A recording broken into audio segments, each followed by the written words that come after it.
Pascal Siakam, when you consider the journey that he has been on, 10 years ago he was barely playing the sport, goes to New Mexico State to play college, drafted late first round, starts with the 905.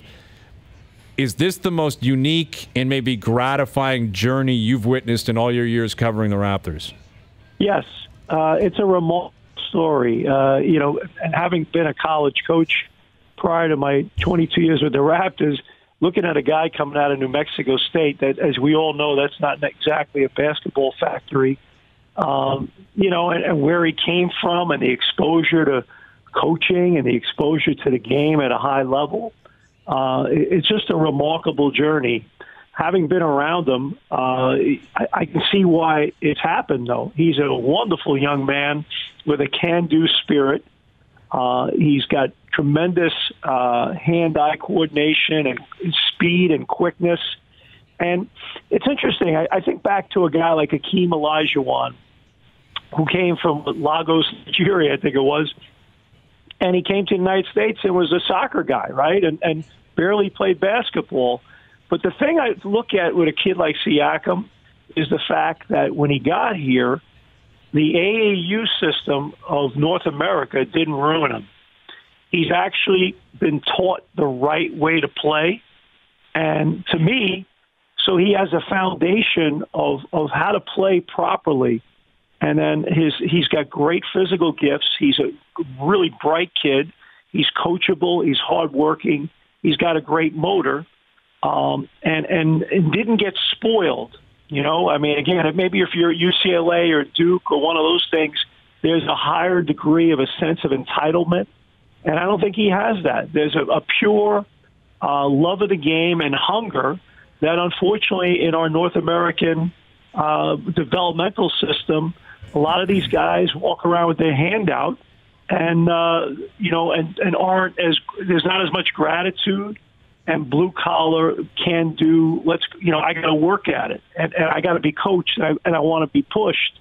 And I think Pascal Siakam is a guy that's been willing to, whatever the Raptor organization threw at him, or whatever the folks at New Mexico State, he was a guy that was just grateful to be part of it, and again didn't have that sense of entitlement. Jack, with all that said, it's still amazing that he'd be named a starter with how long reputations carry and how the status of a reputation. Is it as simple as to say, well, now he's a champion and he's viewed as differently? Yeah, that's a great point you bring up, and it's there's a number of tiers probably. I think the number one would be the champion, and the fact that he played so well in the big moments in the playoffs. I mean, he had some tough times too, but overwhelmingly, he burst on the world stage during the playoffs, and people said, "Wait a minute, who is this kid? Like, what's his deal?" I'll never forget last year we were in Salt Lake City, and Matt Devlin and I, we ran into Rick Pitino, legendary coach, who was at our game in Salt Lake City, and he goes, "Who the hell is this Siakam kid?" He goes, "I love this guy. I don't even know who he is." And obviously Rick had been at University of Louisville and Kentucky prior to that. I mean, and knew the landscape, but his whole point was like this. You guys got yourself a guy that could be an all-star, and this is during the early part of the year last year. We're going, hey, maybe the guy will could maybe push to be a most improved player, and now here we are a year later, and the guy's an all-star. So he's made those steps. I think he burst on the scene. I think a lot of people slept on the Raptors. Just no Kawhi, no Danny Green, and this kid burst on the scene this year. And you look at where the Raptors are right now. They're one of the great stories of the NBA. And I would say, talking to fans, I think fans are having as good, if not maybe a better time this year watching this group, because some of it's unexpected, but the expectation has been exceeded because a guy like Siakam has been one of those guys that's just an incredible, great story.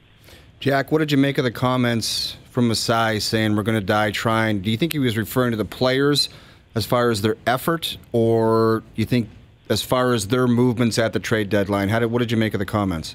Oh, I think he meant it on both fronts. There's no question he meant it on both. That's good to hear.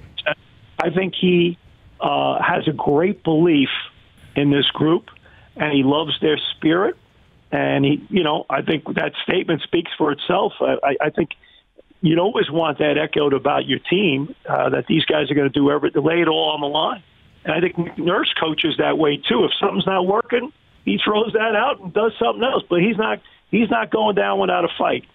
And I think Masai and Bobby Webster in the next 13 days are going to turn over every rock and do everything they can to see if there's a possibility of tweaking this and helping it that much more have a chance to get through 3 rounds in the playoffs to get to the finals. And so I think that they feel that this is a really good group, and this group deserves a chance to go for it.